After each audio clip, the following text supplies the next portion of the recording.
Sejatinya negara Amerika Serikat ternyata bukanlah yang berkuasa di dunia ini. Amerika baik negara Rusia pun bukan mereka yang berkuasa sebenarnya. Negara Amerika hanya menjadi alat atau pion untuk melancarkan misi-misi sekelompok orang yang berkuasa di dunia. Ya, Amerika hanya dijadikan seperti tentara-tentara yang siap menerima perintah apa saja. Siapapun yang berlawanan dengan penguasa dunia, Amerika siap menjadi tamengnya.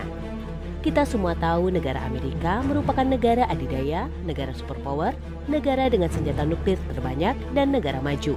Bukan hanya negara Amerika saja yang dikuasai, bahkan PBB, Perserikatan Bangsa-Bangsa, telah mereka kuasai. Kebijakan-kebijakan PBB tidak luput dari campur tangan mereka. Bahkan ekonomi dunia telah mereka kendalikan. Lalu siapa mereka?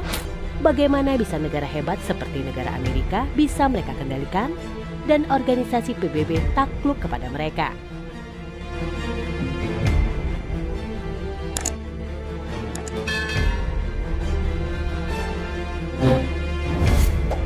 Orang yang bisa mengendalikan sebuah negara besar dan menguasai dunia pasti mempunyai kekuatan atau power yang besar, yaitu uang. Uang mereka sangatlah banyak dan tidak terhingga. Mereka seperti mempunyai pohon uang, tinggal hanya memetik saja. Uang mereka ditaksir mencapai 900.000 triliun. Pepatah mengatakan kekayaan mereka bisa membeli bumi beserta isinya. Emas yang ada di dunia ini sebagian besar milik mereka. Kekayaan seperti Bill Gates, Elon Musk, Jeff Bezos itu tidak ada apa-apanya.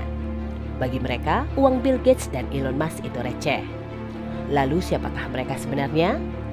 Mereka adalah keluarga Rothschild dan kroni-kroninya seperti Rockefeller, JP Morgan, kelompok komunitas pengusaha dunia. Merekalah pengendali dunia yang sebenarnya. Mereka keturunan bangsa Yahudi. Lalu berasal dari manakah kekayaan mereka?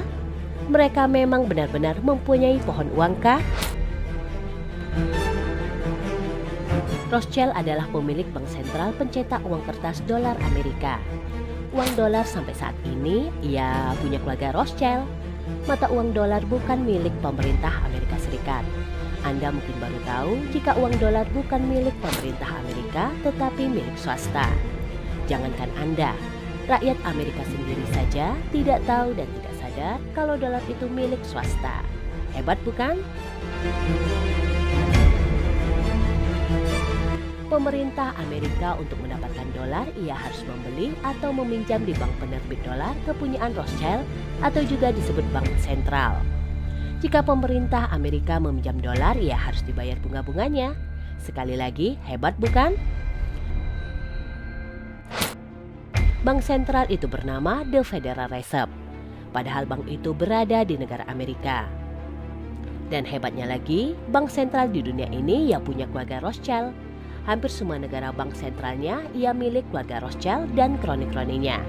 Hanya ada beberapa negara saja bank sentralnya bukan milik mereka. Uang kertas pada hakikatnya tidak ada harganya. Coba Anda bayangkan selembar kertas bisa ditukar dengan emas dan apa saja. Oleh Rothschild, selembar kertas bisa disulap menjadi sangat berharga. Padahal pecahan selembar $1 dengan selembar $1.000 itu harga produksinya sama loh, sekitar Rp400. Wah, untuk besar si Rothschild, punya pabrik uang lagi. Mata uang primadona di dunia ini ia dolar Amerika. Karena permintaan tinggi, harga dolar pasti naik. Pohon uang berarti memang ada. Sistem ini sudah berjalan selama 200 tahun. Sistem transaksi tukar barang atau sistem transaksi menggunakan dirham dinar yang telah digunakan manusia beribu-ribu tahun digantikan hanya dengan selembar kertas yang tidak ada harganya tapi bisa ditukar hasil bumi sebanyak-banyaknya. Rothschild berhasil menjadi pengendali mata uang dunia. Dia telah membuat dinasti perbankan dunia. Semua perbankan seluruh dunia tak lepas didanai keluarga Rothschild. Hanya 3 negara saja bank sentral bukan miliknya. Awalnya uang dolar kertas Amerika diterbitkan tidak mendapatkan kepercayaan dari rakyatnya. Mereka pikir itu hanya sebuah kertas yang tidak ada harganya. Kemudian Rothschild memutar otak, uang kertas dolar dijamin dengan emas. Alhasil strategi itu berhasil. Yang mendapatkan kepercayaan dari rakyat Amerika sendiri. Uang kertas bisa diterima untuk transaksi. Lambat laun setelah mata uang dolar laku keras dan banyak permintaan uang dolar yang tadinya dijamin dengan emas akhirnya dihapus. Uang dolar Amerika tidak dijamin dengan emas lagi. Dari dulu Rothschild lebih senang meminjamkan uangnya kepada raja-raja atau pemimpin dunia karena lebih menguntungkan dan pinjamannya dijamin dengan pajak. Dan sampai sekarang keluarga Rothschild masih meminjamkan uang kepada negara-negara. Saat Perang Dunia Kedua, sekutu dipinjamkan dana oleh keluarga Rothschild dengan jumlah yang banyak dengan bunga 1%. Dan lawannya sekutu blok Jerman, Jepang dipinjamkan dana juga dengan jumlah yang besar olehnya. Saat Perang Dunia Kedua yang mendapatkan keuntungan keluarga Rothschild dan pasca Perang Dunia Kedua. Untuk membangun infrastruktur yang rusak akibat perang, proyek-proyek tersebut didanai keluarga Rothschild. Kekayaannya sangat luar biasa dan tidak terhingga karena sanggup meminjamkan uang beribu-ribu triliun kepada negara-negara yang membutuhkan. Sekelas Bill Gates atau Elon Musk saja tidak akan sanggup meminjamkan uang kepada negara-negara. Keluarga Rothschild juga sering mengancam pemimpin-pemimpin negara jika tidak menuruti apa kemauannya.